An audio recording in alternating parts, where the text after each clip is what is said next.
So hi guys, kung naghahanap kayo ng hotel na may masarap na breakfast, dito kayo pumunta. Ito yung Kingsford Cafe guys sa loob ng Kingsford Hotel. Dapat maaga kayo pumunta dito guys kasi nga sobrang haba ng pila. As in, 6:30 AM kami pumila. Sobrang haba na. Yan na yung mga tao, 6:30 pa lang yan. So yung nakapila pala kami guys, mga more or less 30 minutes yung hinintay namin bago kami nakapasok. Na-avail namin itong free breakfast guys kasi naka-check-in kami sa hotel. So meron yung 2 free breakfast. Hindi ko lang talaga alam guys kung pwede walk-in dito ha. Kasi naka-check-in pa lang, sobrang dami na. As in, haba talaga ng pila guys. Yun talaga yung masasabi ko. Yun na yung pinakapangit sa kanya. So, dito naman tayo sa exciting part guys. So, yun. Nakapasok na kami ano. Sobrang saya ko. Kasi nga, wow. Hindi ko in-expect na marami palang pagkain. Kasi nung nakita ko sa social media, parang ang konti lang, tapos nagre-reklamo sila, yun na yung pagkain. Nung pumunta kami, hindi. Sobrang ganda. Sobrang dami. Pagpipilian talaga. Halos lahat naman yata guys na videohan namin. So, yun masasabi ko sa food nila guys, masarap talaga. Quality talaga yung food nila. Masasabi mo, oh, nasa hotel ako. Kasi nga, maraming hotel na rin napuntahan namin. Lagi kong sinasabi, hindi to masarap. Normal lang.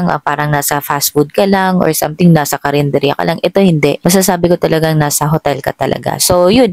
Masarap yung food nila. Tapos, marami kang pagpipilian. Tapos, maganda yung lugar. May social talaga ang dating. Tapos, ang babait ng mga staff nila. Wala akong masabi. Mababait lahat ng staff nila.